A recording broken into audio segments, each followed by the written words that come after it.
older person, Cheetah Meeks, and I said, hey, your dad's coming here, come surprise him. So she came too, so we have Cheetah Meeks here today. So, and before I start the questions, this was something really cool. When I met Tommy to talk about this last summer, I said, hey, have you ever gone to the African American History Museum in DC? And he said no, but he donated to have it help built. And I got kind of like a lump in my throat when he said that, because when I think of the, I don't know, thousands upon thousands, maybe millions of people who've been through it, and he helped build it. So, welcome. It's really nice to be here. I didn't know we had this many people out there looking up this way. And I was thinking earlier, when they saw Obama and the little kid touching his hair, he'd be real ashamed to touch mine. It's all gone. But I'm really happy to be here. And I thank Alice so much for inviting me here. And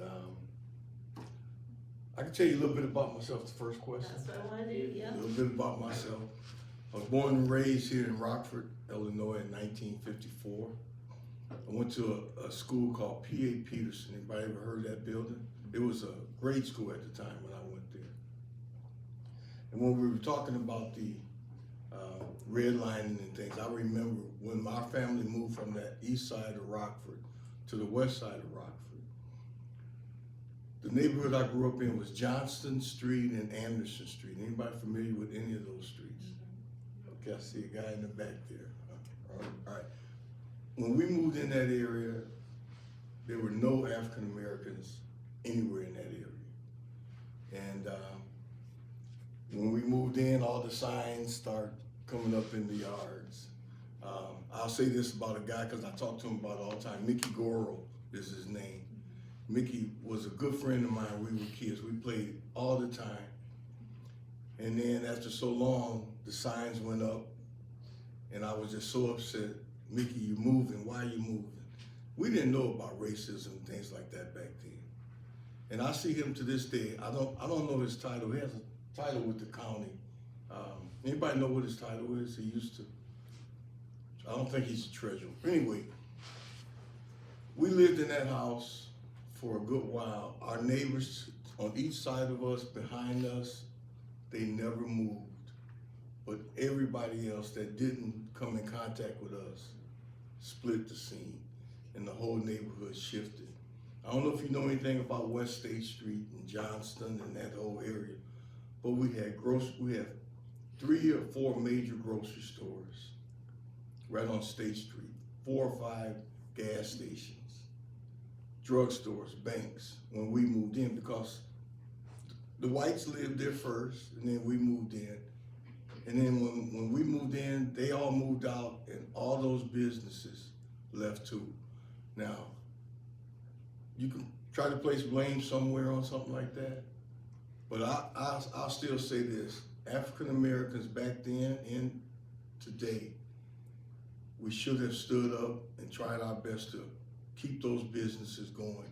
If you know anything about the west side of Rockford, it's like nothing over there. And the people that live there, if they don't work hard to get it, nobody else may not come in there and do it. So there's work that all minorities have to do to get to where they want to go to. A little bit about me. Also, I went to Auburn High School. Any Knights in here? All right, Knight in the back. All right. Graduated in 1973. I went to Eastern Illinois University on a football scholarship. I played there for 4 years. I don't know if we've got any Denver Bronco fans in here, but Mike Shanahan was my coach in college. I got my first starting position, and I always tell people he picked me to be his #1 running back, because that was his first season too, as far as coaching football. And after I left Eastern, I came back to Rockford, tried to get a teaching job, no can do. They wanted me to be the substitute that went all over Rockford. I was the #1 substitute. I'm not bragging, but I was the #1 substitute in Rockford. I got called every day because people wanted me to come to their school to work as a substitute teacher So the young kids, the black ones, could see that we had some black teachers coming along the way. After so long, I just couldn't take it anymore. They never would offer me a permanent job. So I joined FedEx and started working for FedEx. Good money, gave me a great opportunity. And at that point, I worked for, like I said, FedEx. And when I was working for FedEx, I was delivering to a lady who was the mother of the BET and BET TV station, Black Entertainment Television. And I delivered to her on a regular basis, and I noticed that BET was on 24 hours a day in Freeport. And I'm bringing this up because sometimes you have to step outside of your box and offer something. They had BET on in Freeport, 22 miles from here, for 24 hours a day. And the Hispanic channel, which is Univision, that was on over in Freeport for 24 hours a day. But here in Rockford, we had to share 12 hours on BET from like 6 in the morning, 6 in the evening. And then Univision would come on at 6 and go to 6 the next morning. We had to share one channel with the Hispanics. And that's when I started getting involved. I went down to Cablevision. It was on Wyman Street. And I just told Casey McWilliams, and you guys know Casey McWilliams, ever heard the name? I'm dating myself now. Casey used to be real big here in Rockford. Me and Casey, almost like me and Alice, we talked and talked and talked. And at the end of that, she said, how would you like your own TV show? I said, how much will it cost me? She said, nothing. I said, how much will I get paid? She said, nothing. I said, okay, I'll do it. And that lasted for 30 years until COVID came out and shut the studio down. But in that 30 years, I was able to set up an event called Juneteenth. When I found out about it, I had never heard about it. My mother never told me anything about it. So I just have always felt very fortunate to have done the TV show, and at the same time I started promoting Juneteenth. And when you got a cable system behind you, we had commercials on TV. I didn't have to spend a dime for any of that. So that's a little bit about me. I had 7 children. 2 of them are deceased. You see my daughter Gina here, I'm very proud of her. But race has always been an issue with me because I've always gotten along with people, always. And in my family, I've always told my children, you love who you want to love. That's who you should love. And I'll be honest, all my children have crossed over on the racial line. Whoever they married or whoever they were with, they crossed over. And I think they did that because that's who they fell in love with. And that's what I think love is supposed to be about, regardless what color somebody is.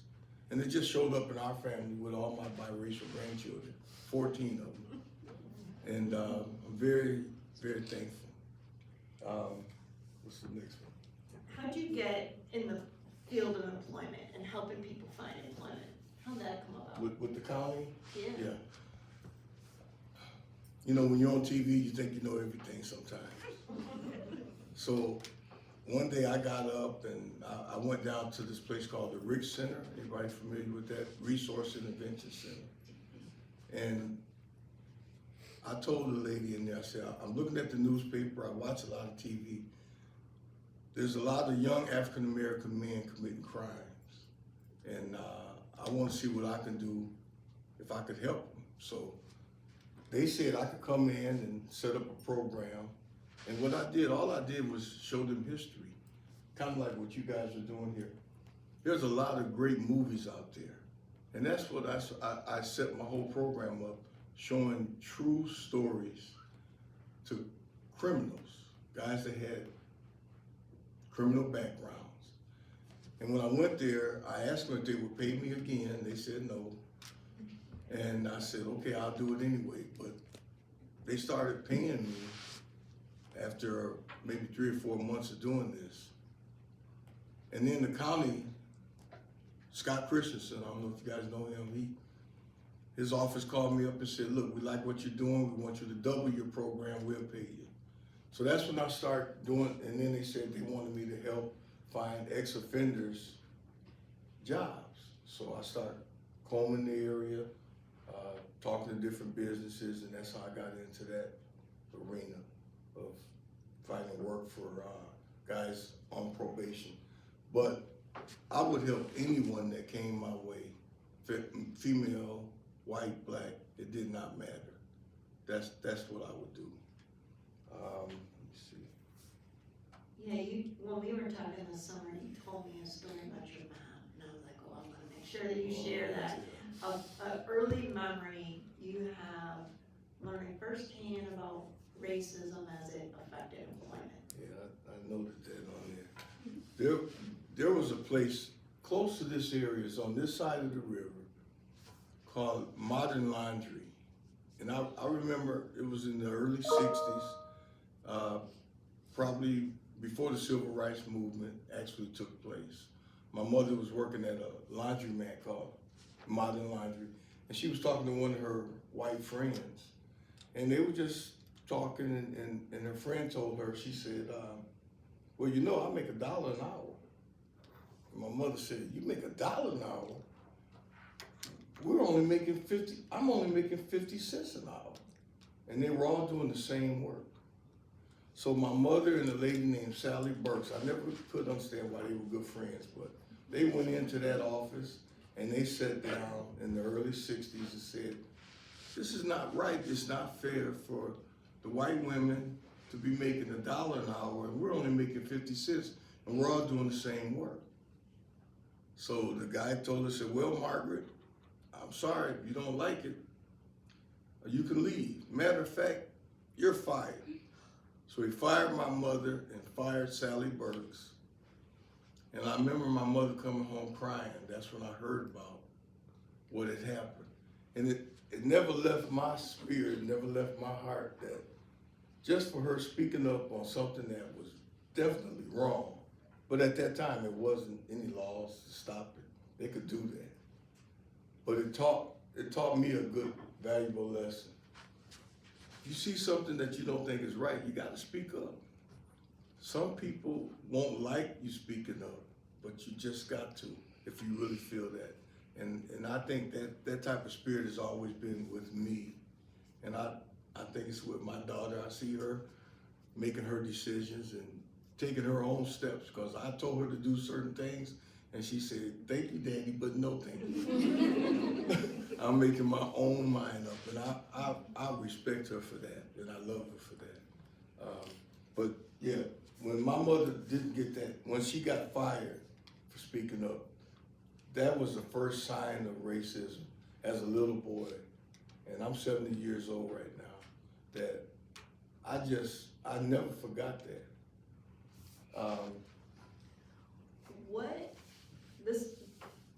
I'm glad you wrote this down because this was the story that I was thinking about, but what barriers do you encounter in placing or referring Black employees or disabled employees versus white employees?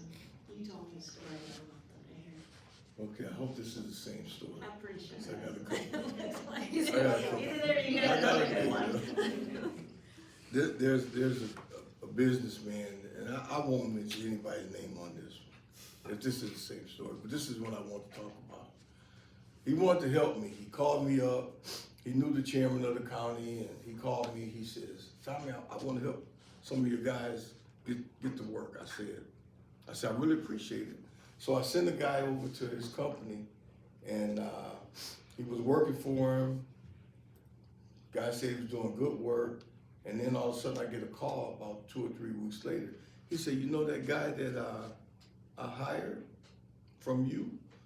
I said, yeah. He stole from me. You know, I'm sinking down. I'm like just high off the ground. I'm just really upset. He said, yeah, he stole from me. I forgot what he stole, but. And I said, well, you know, I'm really sorry about that. It really bothered me that this guy would steal. And he said, you know, I try to help you people, and you steal from me. It just bothers me. I said, look, I'm sorry. I said, but you know, that's one of the few white guys that I've helped get a job. He said, what? He's white? I said, yeah, you didn't meet him? You didn't know him? He said, no, my son hired him. He told me he was one of your guys. I said, yeah, he is one of my guys. I helped him get a job. You gave him the job. He said, I didn't know he was white. Well, Tommy, hold up. Don't call him. Don't call him. You know, we got to help these guys, right? I said, yeah, we do. He kept the guy on for about another month. The guy called me up. I never talked to him about stealing that because they had him on tape. He sold it to a pawn shop, whatever he stole. They had him on tape. But he never saw the tape. He never knew the guy was white. And the guy ended up quitting about a month later, got a better job. He called me and told me, Tommy, I got a better job. Thanks for this opportunity. I'm off. And I haven't heard from him since. But that story sticks with me. And I'm telling you, it's the God's honest truth. It happened just like that. And that's what that employer felt. He never knew the guy was white because his son did the hiring and told them about it. Is that story told? That's the one. Can you describe some of the particular challenges that Black employees who've been incarcerated face that others do not? Oh, boy. I was thinking about this.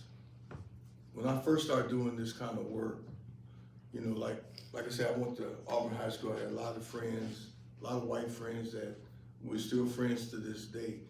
And some of the guys I work with, went to school with, they own businesses here in Rockford. So I called up a friend of mine who had a car dealership, and it was in your video, what you guys talking about, car dealerships. And he had not one Black man selling cars for him. I said, I got a young man, he is a hustler. I mean, he's a fast talker, and I think he'd sell a ton of cars for you guys. I said, if you train him, he might really make you a lot of money. And they said, well, send him out. They took him in, they trained him. And they trained him so well, he turned out to be the best car salesman they had. All the way up until he found out they were ripping him off. They weren't paying him the full wages he was supposed to get. But he made so much money selling cars that he quit, got his CDL license, and worked for another company, and then he went out and bought his own semi-trucks. And right now he has 3 semi-trucks, and he's driving, he got 2 guys working for him, and he owns these trucks. Now, I brought that up because the problem that he had was he could have been selling cars and made a lot of money, but they were treating him different than they were treating some of the other guys. Forced him to go out and start another career, which is in a sense kind of good. He's doing some of the stuff that I felt that African Americans have to start doing. You have to start creating jobs. You have to start competing with other entities and creating opportunities for other people, not just Black people, other people.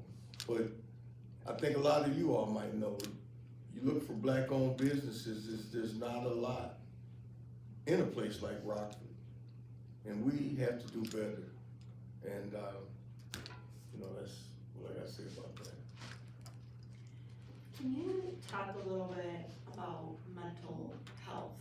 What challenges do you see in this area that are unique to Black employees in general, and particularly those who've been incarcerated, the mental health aspect of that? Mental health, a lot of people don't realize it, but almost 60%, this is what I've heard, almost 60% of some of the prisoners in prison have some form of mental disabilities. And they never have received the help that a lot of them need. And so they get arrested and they end up in jail. As far as helping them get jobs with mental illnesses, is, well, you guys know it's kind of, I mean, it's the work you do. It's kind of tough. I'm working with a guy right now that's schizophrenic, bipolar, and he is a head case. But there's a company, and I won't mention it, they are really trying to help this man with his mental disabilities. He got his own place. He's been homeless. I've been picking him up, taking him for different jobs. Nobody's gonna hire him. But this one company is seriously thinking about giving him an opportunity. And I'll say this, I can't think of this place, Carpenter's Place. They got him his own apartment just the other day. And it's like he's changing. He's talking to me now. Usually when I pick him up, he won't say anything but yes, no. But the other day he smiled, he laughed, and I took him to his own apartment. He's been homeless, and I tell you, when I was picking him up, it was cold out here. And I saw him walking one day, and I didn't realize it was him, but it was like below zero that day. And he was walking to meet me at the library, and all I could think about is, how people living out here without a place to stay? What type of society are we, trying to present here when we have empty houses, we have empty buildings here? There's so much we could do to help people, and in that way, we could be putting a lot of people to work. They'd be learning how to rehab buildings. There's so much more we could do if we just open our heart up and say, look, this person needs help. We'll give them a job, we'll give them a place to stay. That's the humane thing to do. And I stand by that. And I think a place like Rockford, with people with mental disabilities, things like that, we could do a lot better than we're doing even, to be honest about it. And there's a lot of money coming in here. I don't know if you guys are getting any of it, but it's a lot of money coming in here from the state, federal government, and it might not be coming pretty soon, so better take advantage of it while it's here. I got one question, and then I want to open it up because I bet a lot of people want to talk to you. So, what recommendations do you have for us as we assist our consumers who are Black, particularly in the area of employment? If we've got those who've been incarcerated, what advice or recommendations do you have for us? Oh, boy, that's a tough one. I saw it on there.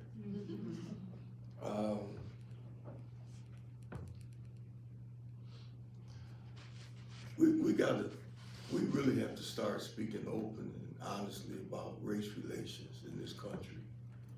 I look out here, I'm looking at all of you all. There's gotta be maybe one person in here that just says, I don't buy any of this stuff you guys talk about. I'm not saying there's one for sure, but it might be one person in here that just disagreeing with everything they're seeing on that screen. I hope not. But we have to open up our hearts, in my mind, to really try to get to a point where we can communicate with each other and not make it to be about race. I hate to say it like that, but we're all human beings.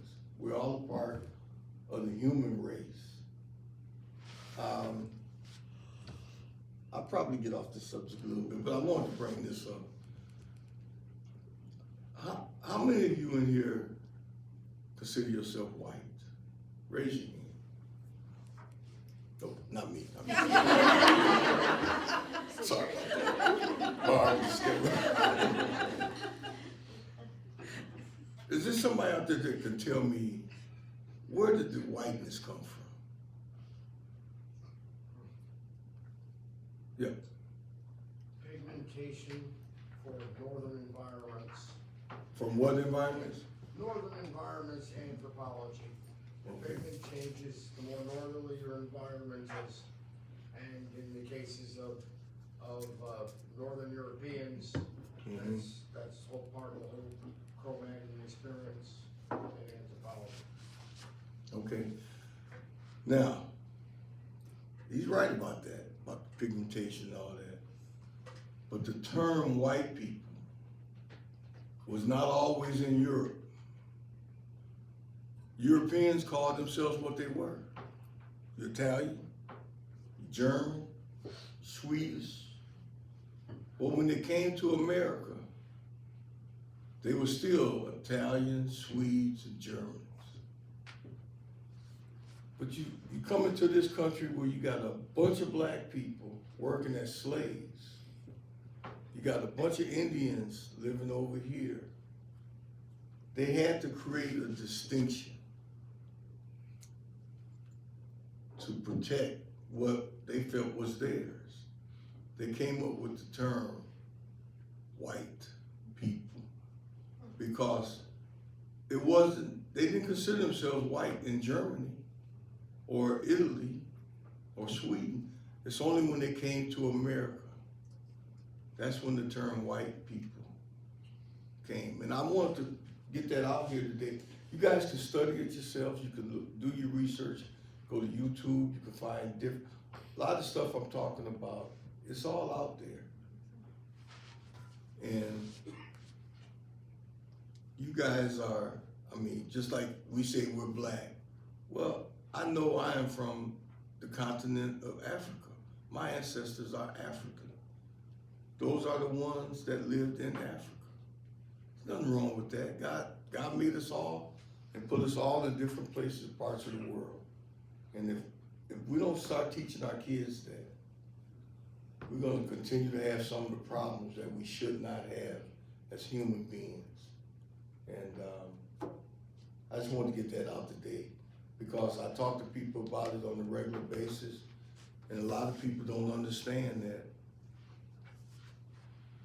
people weren't always considered white. But when you come here in this country, that's become it's an issue. And it's all based in law.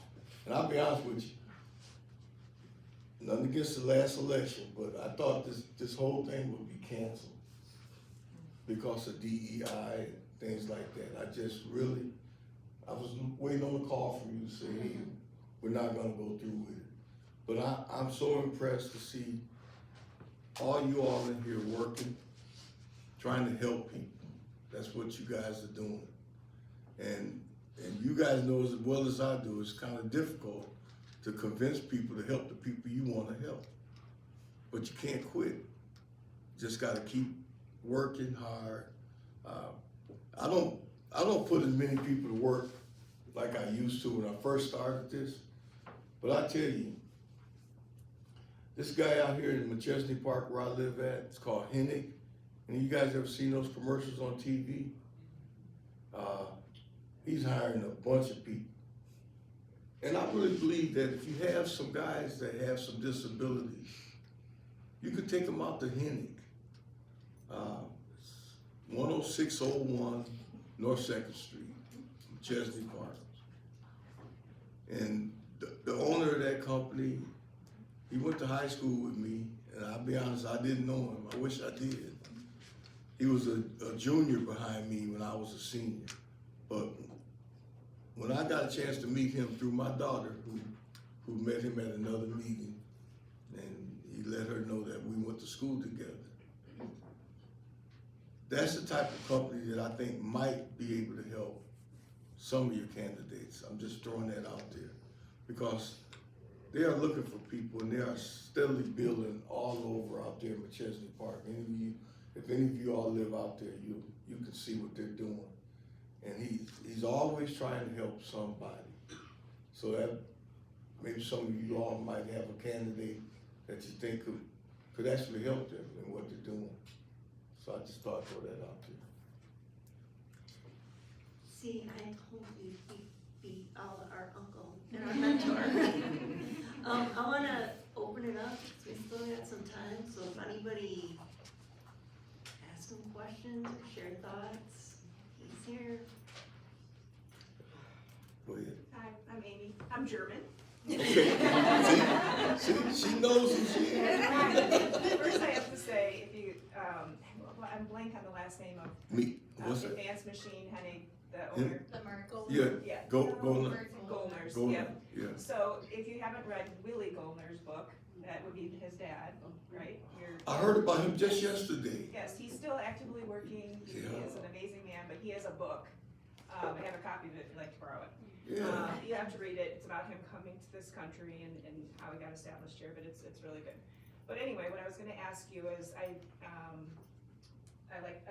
like to be a visionary and think about what we can do, and sometimes it drives some of my coworkers crazy. But I know you mentioned there's so much more that we need here in this community in terms of employment and giving people the opportunity. If we could partner with whoever in this community has that same passion, what would you envision that we need here in Rockford? Or surrounding communities? You mean like a business or what could we do? In terms of for employment, and of course, we need to focus on individuals with disabilities in some capacity, but in terms of what do we need to get people employment here in this community? Well, Opportunities. one thing I fought for a long time is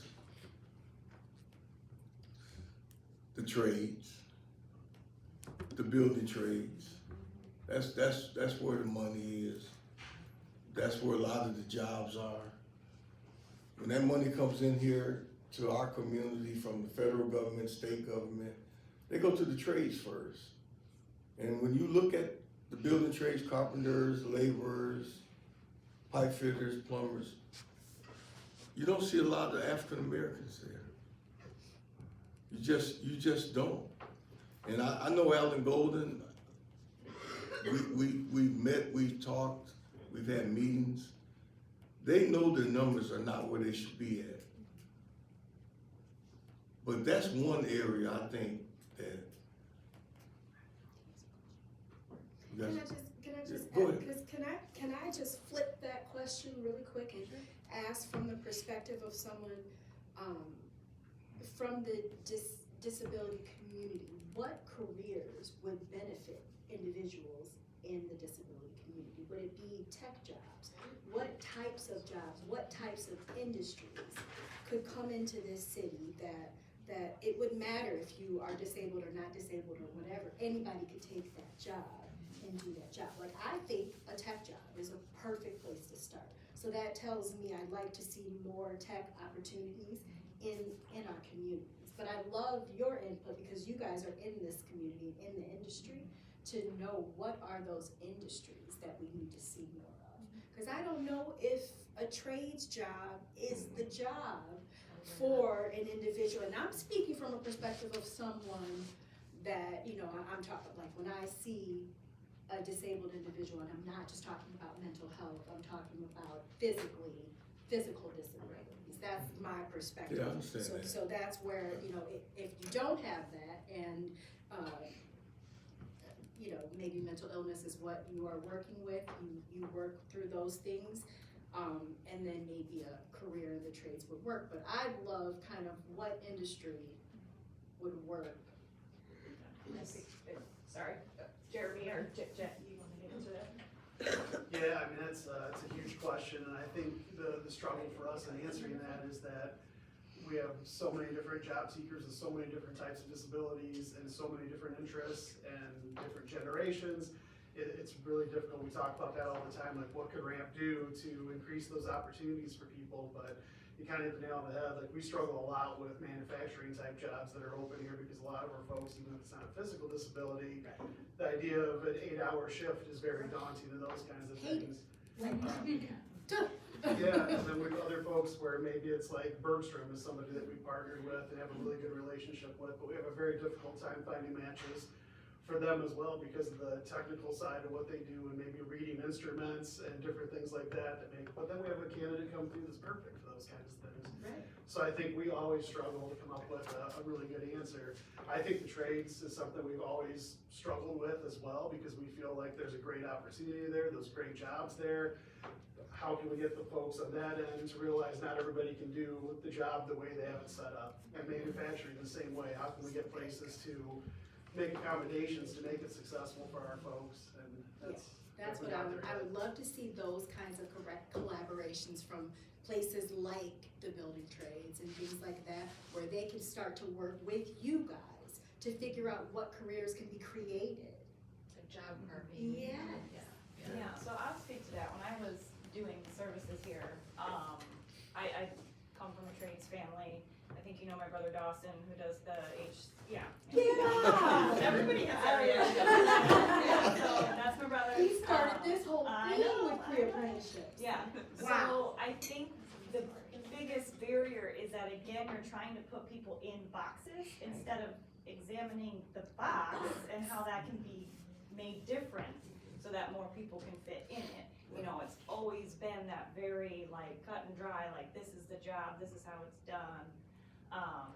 And I think that's what needs to be reviewed in trades and manufacturing and I mean even office jobs. There are you know, very simple accommodations that could be made, but that idea to a lot of people is like, oh, you know, now we have to like rewrite everything. And it could be the funding too. So when we talk about funding, those are the things I'd like to see the funding going towards. And people will say, oh, you're just helping this business so they can get around.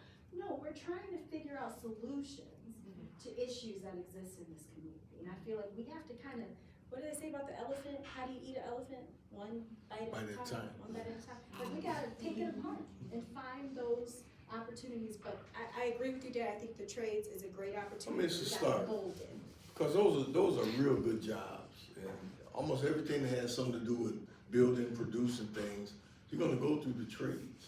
And I was talking to one of my other daughters the other day, and she was telling me about a guy she knew that he was like autistic to a certain extent. So he had like a little disability, but he's so smart as an electrician. He's got a great job, making a lot of money because he can target, even with his disability, he can do the job. And he's very successful at what he does. So, I mean, give a person an opportunity. We'd be surprised how far we go as a city. I think, I look at this whole area, I look at Winnebago County. We have so much potential here. When I worked as a liaison, I'm really retired right now. I work one day a week for the county with my mentoring program.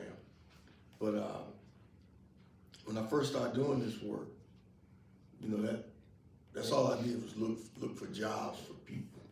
But now I'm just looking for people that want to make things better emotionally up here in their head, that want to be fair with other people.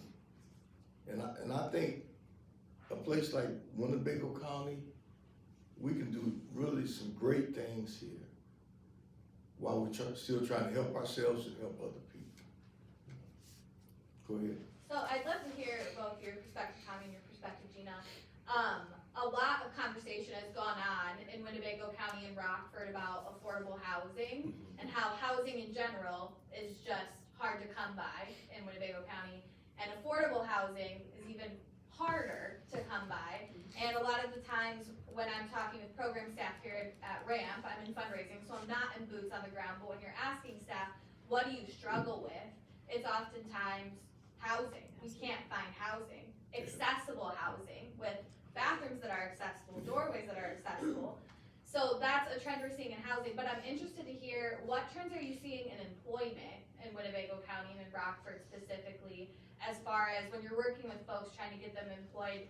Is there growing opportunity in the county? Do you see the number of jobs that are available? Like, what does that look like, I guess? What's that landscape look like? Well, I'll be I don't honest. work for the county, so.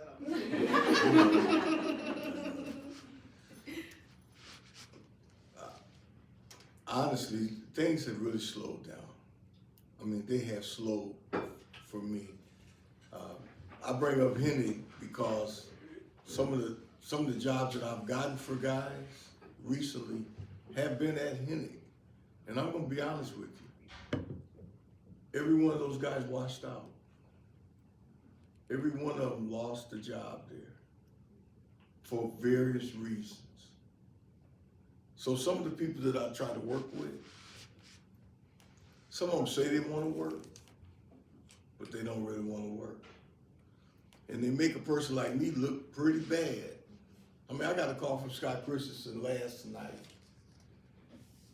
I put this guy to work for him earlier this week. He went one day and never went back.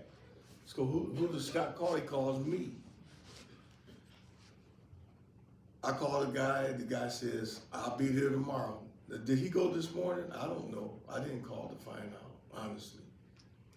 But things are getting kind of tough around here for jobs. I'm gonna be honest about it. Somebody mentioned Bergstrom's earlier. They used to really hire some of my clients. I met out there with their whole staff. And they hired some people in the early going, and I haven't been able to get a guy out there since, you know. Do you see that changing with HR roles or just? I'm gonna be honest, I don't know what it is. I just think that's the people that had the power to do the hiring, they're hiring who they wanna hire. I hate to say it like that. I'm just gonna speak from a city perspective. So what we found when we were trying to get people into certain positions and they were having a hard time doing it, we created programs around those positions. So when it came to creating the destruction to construction program where they laid 7,500 miles of linear footage of new sidewalks in neighborhoods, sometimes surrounding, like in my instance, we have the Memorial Park for John Beck, who, does anybody in this room, does everybody in this room have to know John Beck? The legacy that I stepped into, you know, I have to take all of this into consideration in everything that I do, because that's the tone that was set in our community. And so we've had this park at Oxford Park that never had any access for individuals to make its way. And so we created this sidewalk program that's helping put sidewalks in the community, but it's also creating it around this park. So now they laid all of the sidewalks, so now it's easy access for anybody to get into the first ADA accessible park in this community. And so I feel like what we have to do as a community is start creating our own way.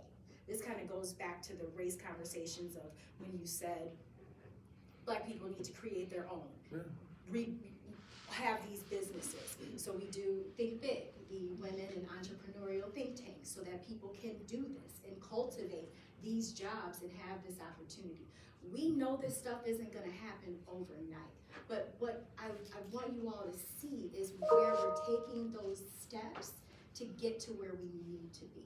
But we all have to get creative in finding out what opportunities are still out there that maybe we don't know about. So what are those opportunities that can create those job opportunities that maybe the city can come in and create a program specifically for it? Because we've done it. We've done it for African Americans, we've done it for women, we've done it for many people in this community. Now let's talk about how we're doing it for the disability community and what that looks like in the city of Rockford. Because they're right, I mean, there is money. Don't let them tell you it's not. Okay? It's a lot of money.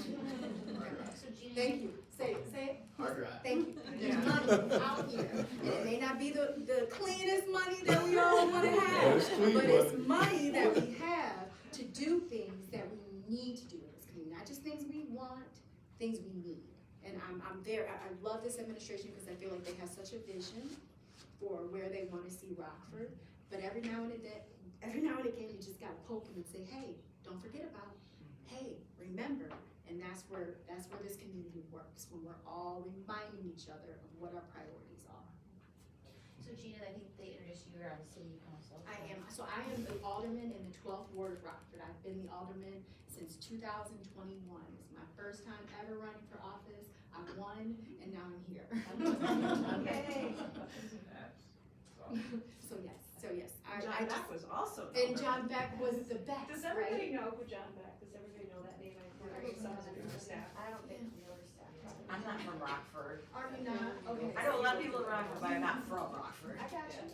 So what I will say about John Beck, I know he had a long-standing career with the Park District. And Ram. He worked for Ram for like. first, Yeah. and then he went to the Park District. Okay, He so did? I remember him, let me just tell you, I remember him from the Park District.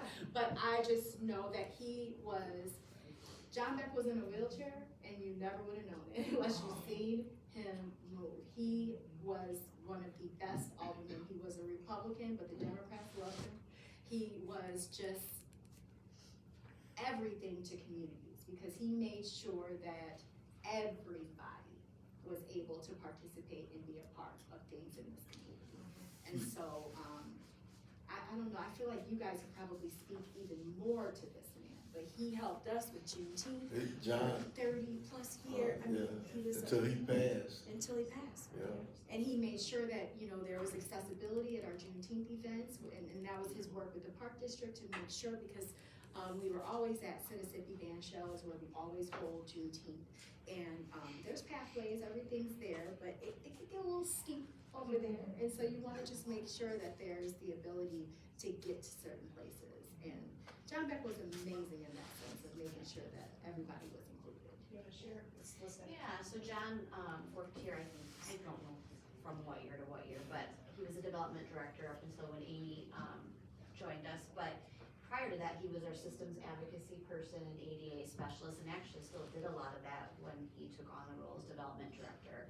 But, yeah, he was a huge advocate here and also, statewide and nationally for people with disabilities, and, remained our friend and advocate after he left and went to the Park District, so. Talk about filling big shoes. Right. When I started here, I started after John Beck. That was difficult. People were like, oh, what happened to John?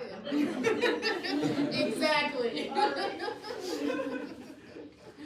Well, the people that know John and know the kind of work he did, I mean, I see him in his office and, he had this ink pen and, I mean, he did everything that everybody else could do. He just did it a little differently, that's all. But when I brought up people with disabilities having different opportunities to work different places, John is a prime example. Working at the Park District and then working here, he did so much to help people. And I figured some of the people you all are working with, they might be the same type of people that, maybe not that same job that John had, but they could create something somewhere else. When you talk about housing, I think there needs to be housing for men in Rockford, Illinois. A lot of the men that I work with, they get into squabbles with the girlfriend they don't want to be with, but they don't have nowhere else to go. Otherwise, they're homeless. I could see Rockford rehabbing so many buildings around here where a guy who is homeless doesn't have to live with a woman that he may not want to be with. That's where a lot of this domestic violence comes from. Because I talked to these guys, he said, well, she got mad at me, I came home too late, and the fight was on. Next thing you know, he's in jail, and she's by herself again. But if he had his own place, we could rehab so many places around here where some of these guys could actually have their own place to live. That's what I think Rockford could be doing, and they're not doing it for men. They're doing it for some women, I know that. They're not doing it for women We're doing it for everybody.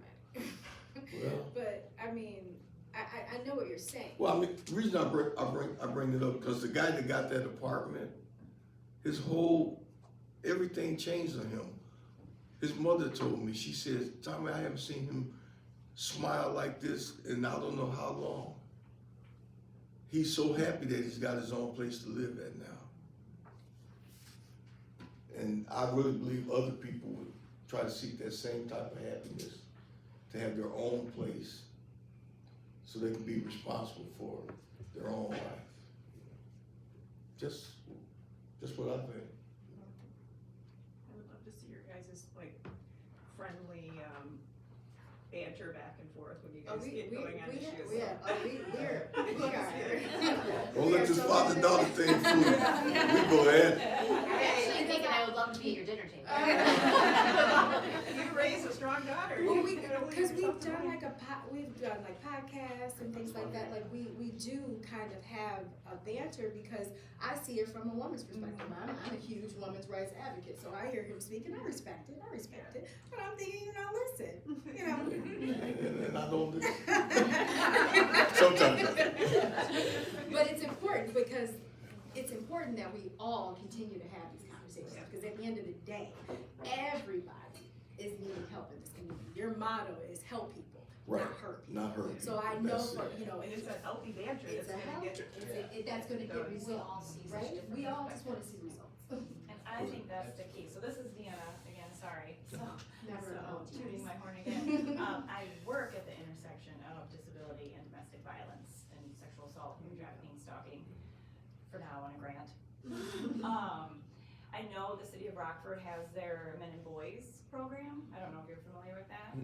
That is trying to, again, help that cultural shift to give men and boys the tools for understanding emotions and home life and being involved in the community and activities that is not going to maybe direct them or steer them towards that kind of DV cultural stigma that they often have.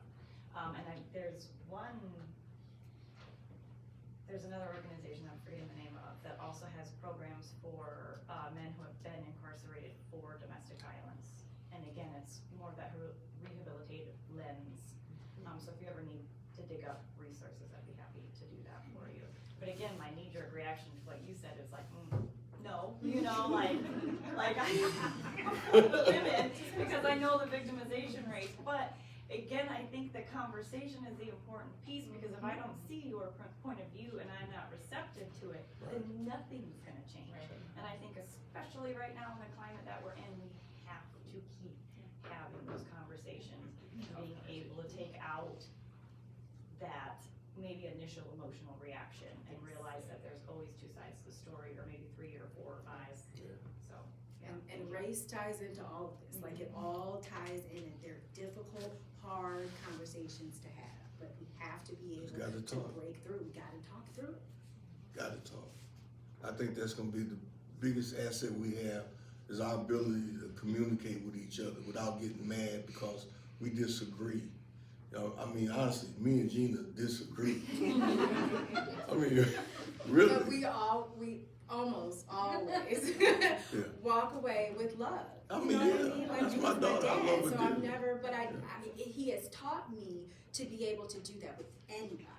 I don't wanna ever have to walk away from a situation without feeling like I don't still love this person that I'm talking to, because I try to love everybody. That's what we're here for, is to love each other. Yeah. And so I'm so grateful for the lessons that you taught me, and just treating everybody with that level of respect, whether I agree with them or disagree with them. And I can get real petty sometimes.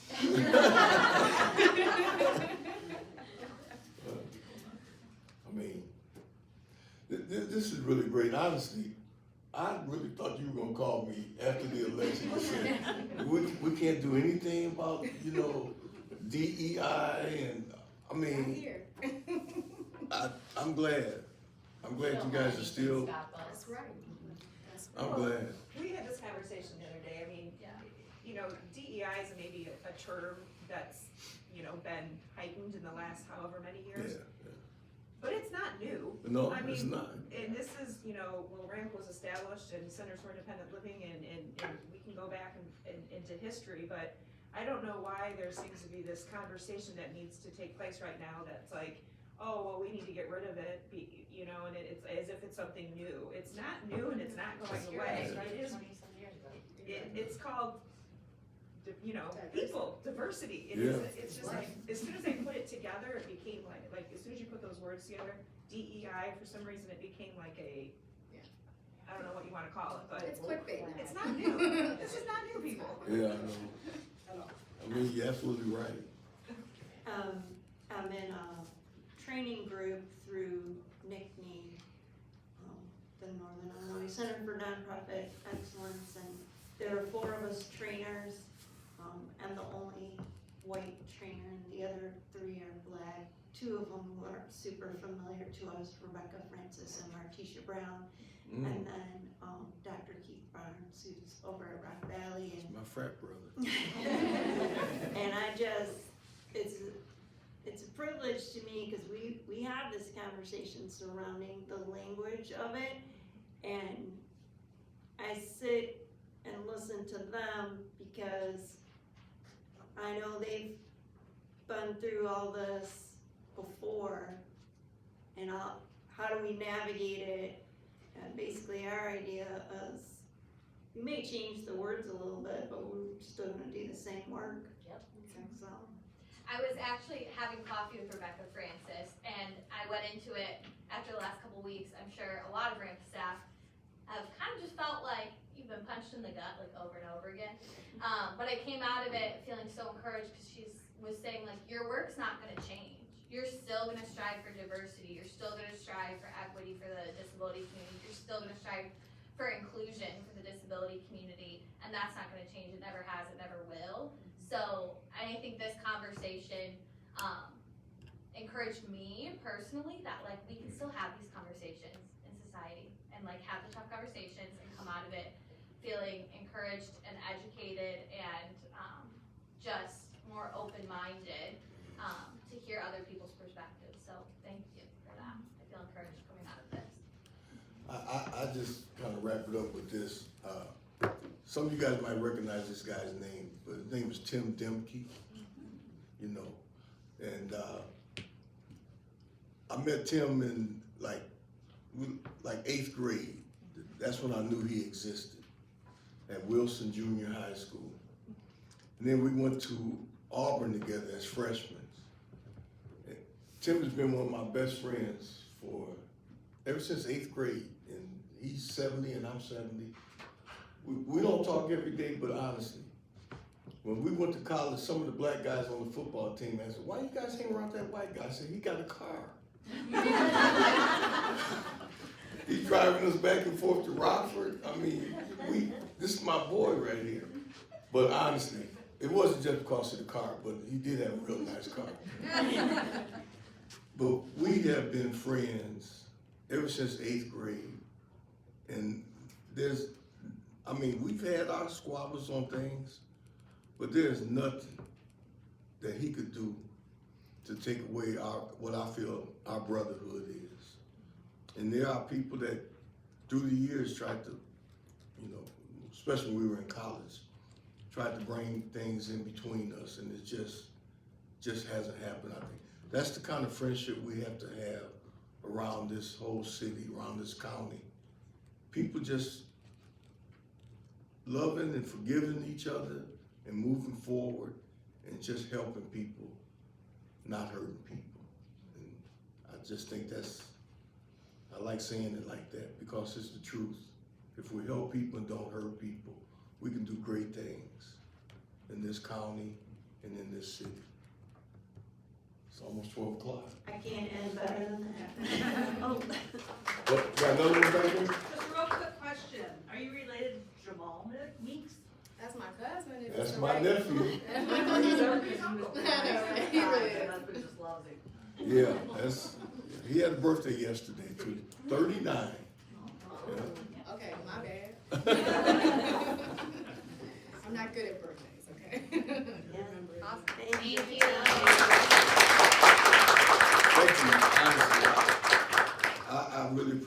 I spoke at Rock House the other day, me and my son, my oldest son, and I had a good time there at the Rock House. I really enjoyed you all, because you guys are doing some great work. And I just want to say honestly, thank you for what you do, because you're really helping people. Okay? Thanks a lot. Thank